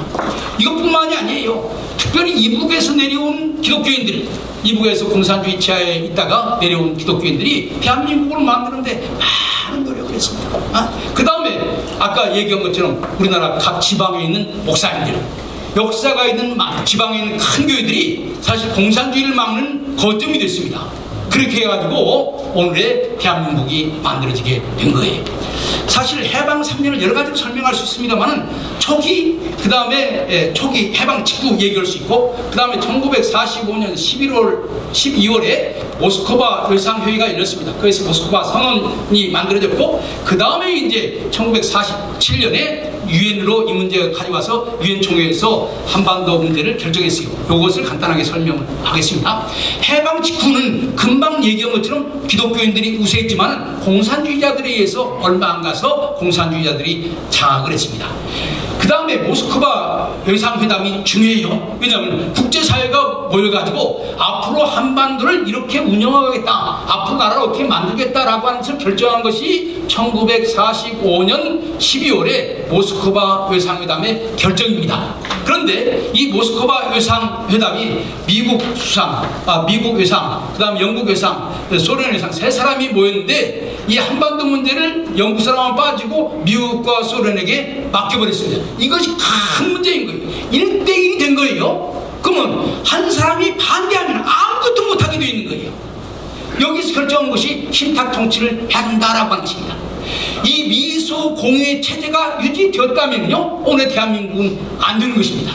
왜냐하면 소련이 반절의 지분을 가지고 있어가지고 소련이 거부하면 아무것도 못하게 돼 있어요. 잘못 결정한 거예요. 사실 이때 그 회의 참석한 사람이 번스라고 하는 사람인데, 이 번스가 그 회의 갈 때 미국 트루먼 대통령이 한국은 어떻게든지 통일시켜야 된다라고 얘기했는데 그 자기의 지시대로 안 했어요. 그래가지고 나중에 미국으로 오자마자 당신 사표내라고 아주 그럴 정도로 모스크바 외상회담은 잘못된 회담입니다. 이것을 깨부숴야 되는 거예요. 그래서 미국과 소련이 한반도 문제를 요리하는 이 체제에서 유엔이 한반도 문제를 다루는 체제로 바꿔야 되는 것입니다. 그래야 한반도 문제가 해결될 수가 있는 거예요. 왜냐하면 유엔은 미국이 주도하고 자유세계가 주도하는 거예요. 이것을 주도한 사람이 누구냐? 이승만인 거예요. 여러분들 싸움할 때요, 판이 중요합니다. 불리한 판에 들어가면은요, 계속 불리한 싸움 할 수밖에 없는 거예요. 1대1로 돼가지고 합의를 해야 되는데 한쪽이 합의를 안 하면 안 되는 거예요. 소리를 자꾸 끌고 나가는 거예요. 그래서 이승만 박사가 미국한테 강력하게 요청하고, 미국도 한두 차례 하다가 소련과 더 이상 안 되겠다. 그래가지고 1947년 10월에 한반도 문제를 더 이상 미소에 맡기지 아니하고 유엔이 결정한다. 그 유엔의 결정이 뭔지 압니까? 바로 한반도 문제는 한반도 남북이 다 통일을 해, 한반도 전체가 투표를 통해서 대표를 선출해서 나라를 만든다. 그래서 원래는 유엔 결의가 분단시키자고 하는 것이 아니에요. 북한도 선거하고 남한도 선거하고, 그래서 국회를 구성해서 국회의원의 뜻대로 나라를 만들자라고 하는 거예요. 그런데 여러분들, 좌익이 한반도 전체적으로 유리했다면 소련이 투표를 받아들여야 되는 거죠. 소련 생각에 이 선거해가지고 이길 자신이 없는 거예요. 그래서 북한은 선거를 못하도록 한 거예요. 공산당들은 옛날부터 투표를 조작하는 거예요. 그런데 그냥 투표만 하라고 놔둔 것이 아니라 유엔 감시단이 들어와서 감시를 하는 거예요. 그래서 북한에서 이루어진 투표는 유엔이 인정하지 않는 것입니다. 남한은 그렇지 않았어요. 유엔이 와가지고 다 감시했습니다. 그러니까 지금도 우리나라의 선거제도를 유엔 감시단처럼 감시단이 와서 제대로 하는지 한번 다시 볼 필요가 있지 않나 이런 생각을 합니다. 바로 이 일을 주도한 것이 이승만 박사도 이승만 박사지만은 이승만 박사 결정적으로 중요한 일을 했지만요, 우리 기독교 여자 임영신 총장, 그 중앙대학교를 만든 임영신 총장이 이 문제에 결정적으로 일을 했습니다. 우리 기독교인들이 많이 일을 한 거예요. 그렇게 해서 1947년 유엔 총회가 결의하고 그 결의에서 1948년 대한민국이 만들어지고 그 만들어진 대한민국을 1948년 12월에 합법적인 정부로서 인정을 하게 되는 거예요. 그런데 지금 역사교과서에서 이 모스크바 외상회담만 많이 얘기하고 1947년 유엔 결의와 1948년 유엔의 승인, 이것은 간단하게 넘어가고 있어요. 그리고 지금 새로 나온 역사교과서에 보면은요, 내용도 틀린 내용을 얘기하고 있는 거예요. 이런 측면에서 해방 3년 동안 좌익과 우익이 각각 자기의 나라를 만들려고 했는데 우리 기독교적인 세력이 없었더라면 공산주의로 넘어갈 수가 있는 거예요. 사실 수많은 나라의 공산주의자들이 들어갔지만 한반도만 그래도 반전을 지켰다고, 다른 나라들은 못 지켰다고. 왜 그랬을까요? 서구 민주주의를 해야 되겠다고 하는 우리 기독교 세력이 있었기 때문에 그런 것입니다. 그 다음에 이제 그 대한민국의 시련 갈 길이 바쁩니다. 이게 6.25 긴 얘기 할 수가 없네요. 시간이 있기 때문에. 사실은요, 재밌다기보다 의미 있는 에피소드 하나만 얘기하고 이 부분을 마치도록 하겠습니다. 사실은 이 1950년 6.25 전쟁이 왜 일어났습니까? 에치슨이 방위선에서 한반도를 빼버렸다고요. 그러니까 스탈린이 생각할 때에 이제 미국이 더 이상 한반도 문제에 개입하지 않겠구나, 그렇게 판단할 수 있는 가능성이 많습니다. 미국이 1949년에 중국에서 철수했습니다. 거대한 중국도 버렸는데 한반도 이 조그마한 나라를 미국이 뭐 지키겠는가, 이런 생각을 하고 6.25 전쟁을 일으켰죠. 그런데 6.25 전쟁이 일어나기 전에 기막힌 일이 벌어지게 됩니다. 한국 사람들이 너무 걱정하고 있으면 대통령이 매일 미국에 연락을 해가지고 우리를 방선에서 뺐다, 우리는 어떻게 하라는 말이냐, 북한은 지금 소련군에 도움을 받아가지고 군대가 양성됐다, 그 소련군이 내려오면 우리는 망할 수밖에 없다, 이렇게 얘기를 하는 거예요. 그러니까 미국에서 생각할 때 우리 한국 사람들이 좀 달려야 되겠다, 이렇게 해서 보낸 사람이 누구냐면 덜레스라고 하는 사람이에요. 덜레스. 미국 워싱턴에 가면 덜레스 공항이 있어요. 바로 이 덜레스 공항이 바로 이 덜레스의 이름을 따가지고 만든 공항이에요. 이 덜레스 매우 중요한 장로교 장로입니다. 이 프린스턴 대학교를 나왔고 그의 한쪽 가게는 유교관이에요. 국무장관 한 사람도 있어요. 또 한쪽 가게에는 목사님이에요. 선교사 한 사람도 있어요. 오랫동안 기독교적인 전통에 있는 사람이에요. 이 사람이 1950년 6월 6.25 전주에 우리나라에 왔습니다. 우리나라에 오는데 일본까지 왔다가 일본에서 조선에 오는데 한국에 오는데 이때에 장로교 선교사들과 같은 비행기를 타고 왔어요. 우리나라에 와 있던 북장로교 선교부의 그 책임자가 이승만 그 덜레스한테 얘기했어요. 당신 장로 아니냐? 우리랑 선교사님들이랑 같이 식사를 한번 나누자. 좋다. 식사 스케줄을 짰습니다. 그리고 식사를 한 다음에 한국교회 모습을 한번 봐라. 그렇게 해가지고 데리고 간 것이 뭐냐면 영락교회를 데리고 간 거예요. 그 당시에 영락교회는요, 이대영 목사님이라고 하는 중국에서 오랫동안 선교하시는 분을 모셔다가 부흥 집회를 하고 있었습니다. 그리고 하나님 앞에 열심히 기도했어요. 하나님, 지금 우리가 북한에서 자유를 찾아서 여기 내려왔는데 남한이 공산화되면 우리는 어디로 가라는 말입니까? 이 덜레스가요, 이 영락교회에 있는 이북에서 내려온 신자들 인터뷰했습니다. 너무나 큰 감동을 받은 거예요. 그리고 나중에 말하기를 자기는 세상에 수많은 나라를 다녀왔지만은 한국의 기독교인들처럼 하나님을 사랑하고 자유를 사랑하는 사람을 본 적이 없다. 그리고 이제 그 덜레스가 하루 이틀 뒤에 일본에 가서 메가더랑 여러 가지 회의할 일이 있어서 일본에 가셨습니다. 일본에 가 있는 그 순간에 6.25 전쟁이 일어난 것입니다. 6.25 전쟁이 일어났어요. 전쟁이 일어났다고 하는 소식을 메가더가 제일 첫 번에 들었을 때는 메가더가 생각했어요. 이것은 38선에서 항상 있는 일이다, 이렇게 생각을 했어요. 그런데 이 덜레스가 우리나라에 와서 영락교회만 간 것이 아니라 38선도 가봤어요. 그래서 거기 현지에 있는 군인들로부터 얘기를 들었습니다. 돌레스가 생각할 때 이것은 그냥 온 그런 그 작은 그 도발이 아니야. 이거 큰 거야. 그래서 돌레스가 다시 이 아시아 담당 미 국무부 직원이랑 같이 메가드에 가가지고 이것은 그렇게 간단하게 볼 문제가 아니다. 이것은 유엔 안보리 사회를 열어야 된다. 이 돌레스가 매우 중요합니다. 저는요 오늘 대한민국을 만드는 데 있어서 메가드 못지않게 중요한 사람이 돌레스라고 생각합니다. 아까 1947년 유엔 총회를 했다고 그랬죠? 그때의 유엔 대사가 돌레스였어요. 1948년 우리나라가 유엔에서 인정받을 때 유엔 대사가 돌레스였습니다. 그래 돌레스는요 국제정치를 잘 아는 사람이에요. 이 사람이 한반도 문제를 해결하려면 이 문제를 빨리 유엔 안전보장사회에 제의해야 된다고 하는 것을 알고 있었던 거예요. 그래서 메가드랑 상의하고 미 국무부에 바로 정보를 줘가지고 바로 오늘 바로 그 안전보장사회를 열어라. 여러분들 새벽 4시에 전쟁이 일어났습니다. 그런데 미국에서 그날 5시에 안전보장사회가 열렸어요. 그리고 그 안전보장사회에서 뭐라고 결정한 줄 압니까? 북한의 지금 한반도에서 일어나는 전쟁은 북한의 남침이다. 이건 불법이다. 빨리 여기서 끝내라. 이렇게 결의했습니다.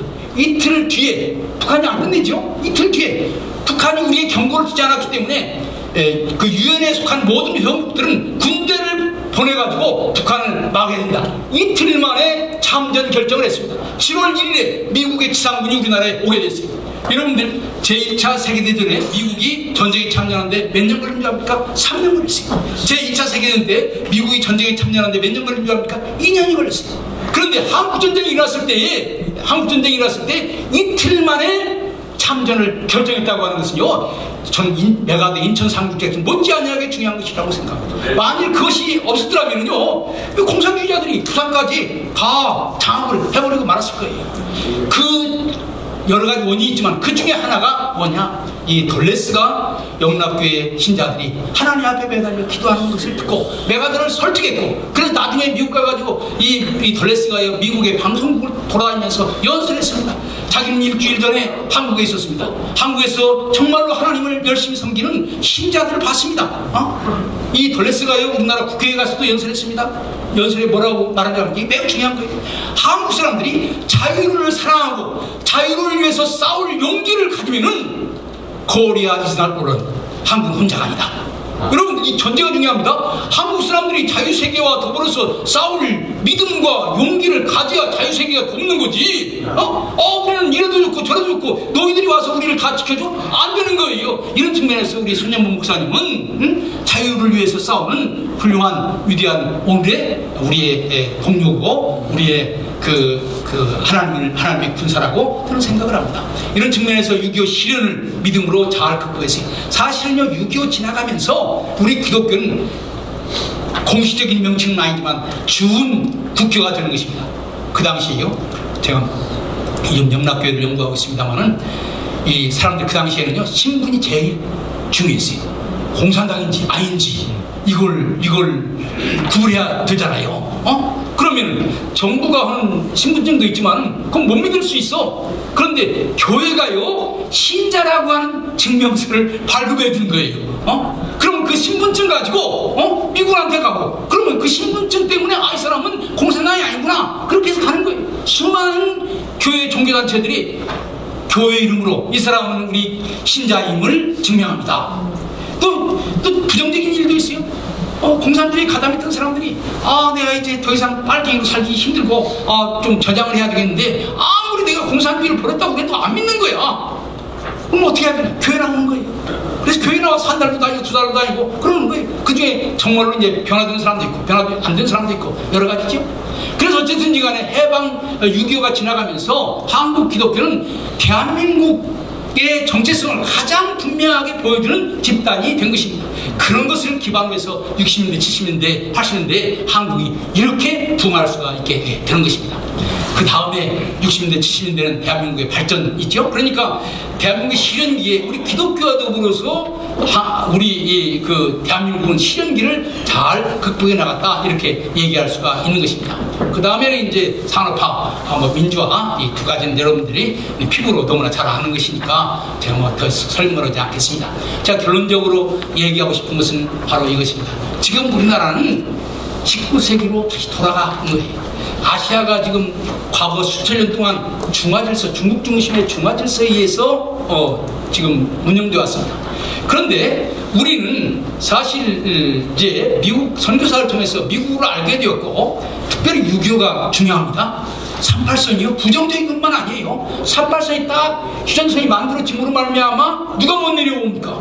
이 대륙 세력이 못 내려오는 거예요. 공산주의도 못 내려오고 공자님도 못 내려오게 되는 거예요. 우리의 길은 어디입니까? 배 타고 서양에서 들어오는 기독교 문명이 지금 들어올 수밖에 없는 거예요.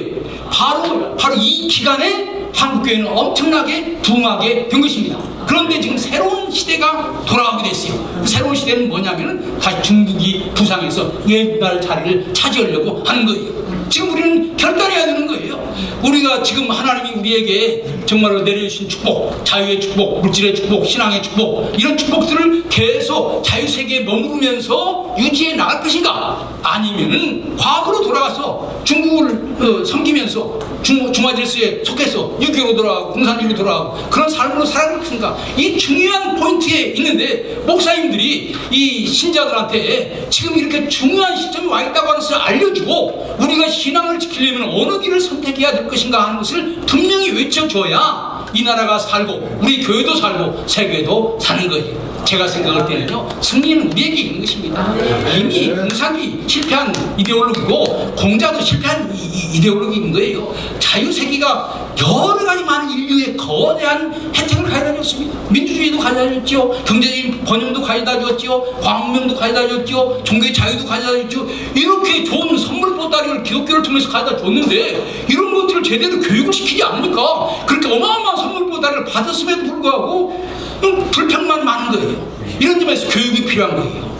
왜 민주주의인지, 왜 시장경제인지, 왜 종교의 자유인지, 그리고 그것이 인간의 삶을 어떻게 풍요롭게 만들었는지 이것을 알려줘야 사람들이 내가 지금 누리고 있는 이 자유와 축복이 그냥 얻어지는 것이 아니구나. 이 길 하나님께서 우리를 보여주셔서 이 길을 잘 선택했으니까 앞으로도 이 길을 잘 선택해서 물론 우리도 부족한 점이 많이 있고 문제 많이 있습니다. 이것을 잘 극복하고 나가야겠다 이렇게 생각할 거 아니겠습니까? 이런 점에서 정말 이런 일들을 고신교단, 저는 다른 교단에 이런 애국 모임이 있는지 모르겠어요. 그런데 고신교단이 이런 일에 앞장서는 것을 보고 역시 신사참배를 목숨을 내걸고 반대하던 교단이 다르다 이런 생각을 했습니다. 그런데 신사참배 때는요, 일본과 싸우는 것보다 중국과 싸우는 것이 훨씬 힘듭니다. 미국의 국제정치학자들은 지금 이 싸움은 미국이 소련과 싸우는 싸움보다 훨씬 더 어렵다고 생각을 하고 있습니다. 어려운 싸움이 지금 우리 앞에 놓여 있는 거예요. 이 싸움에서 이기기 위해서는 먼저 우리의 생각을 정리해야 되고 잘 교육해야 되고 거기에 맞는 인재들을 양성해야 되는 것입니다. 바로 이런 모임들이 다른 교파에도 넘어가고 또 여러분 고신에서도 확산돼서 이 모임이 여기에서 끝나는 것이 아니라 한국 교회를 살리고 대한민국을 살리는 귀한 모임으로 발전하게 되기를 바랍니다. 감사합니다.